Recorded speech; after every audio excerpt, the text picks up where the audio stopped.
Good evening, cherished viewers and listeners. You're welcome once again to another episode of my show, where we take a reflective look at the stories shaping our beloved Ghana. Tonight's headline comes from the Daily Graphic, and it reads, 12 Galamseyers arrested for destroying 3 kilometers of Takoradi-Akim rail line at Nsuta. According to the report, 12 illegal miners have been arrested for causing massive destruction to the Takoradi-Akim rail line near Nsuta in the western region. About 3 kilometers of railway track have been severely damaged. Some portions now hang dangerously over deep mining pits, while others have been buried under sand. The Ghana Railway Development Authority initially estimated the cost of repair at $12 million, but later, some officials of the Ghana Railway Company suggested the total cost could rise to $18 million. Whichever figure you take, my friends, it is a staggering loss, one that symbolizes the heavy price we continue to pay for our indiscipline and greed. This is not a small matter.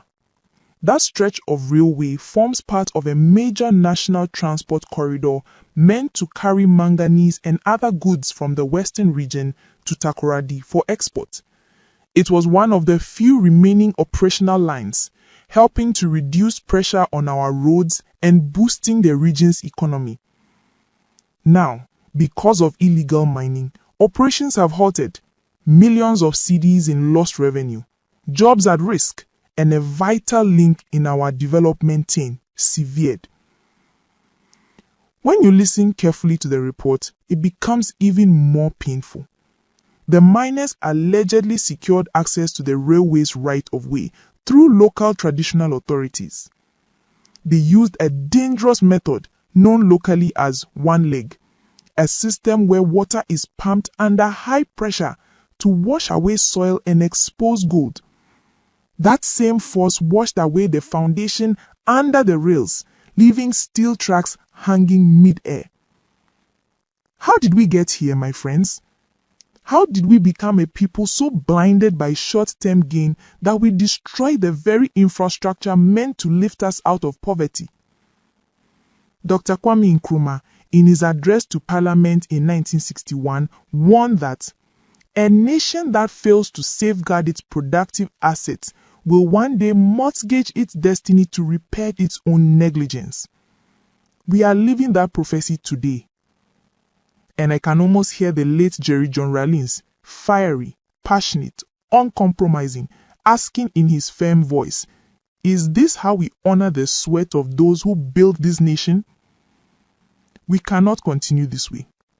Illegal mining has already devastated our rivers, Pra, Onkobra, Ofin, and Birim. Now it is eating into our rail lines, our forests, even our schools and cocoa farms. Every time we think we've hit rock bottom, a new story shows us we are still digging. 12 people may have been arrested, but this is not a crime committed by 12 individuals. This is a collective failure of communities that look away, of leaders who whisper instead of act, and of a system that punishes too late and too softly. The Ghana Railway Company has said it cannot immediately repair the damage because it is already struggling with arrears and operational costs. That means for now, that 3 kilometers of our national rail remain destroyed, a gaping wound on the body of our economy. And the saddest truth, we may fix those rails someday, but we may never fix the moral rails that have derailed us as a people. Development, my friends, is not about cement or steel alone. It is about conscience, about the moral track that runs through each of us, guiding our hands, shaping our decisions, and connecting our actions to the larger good.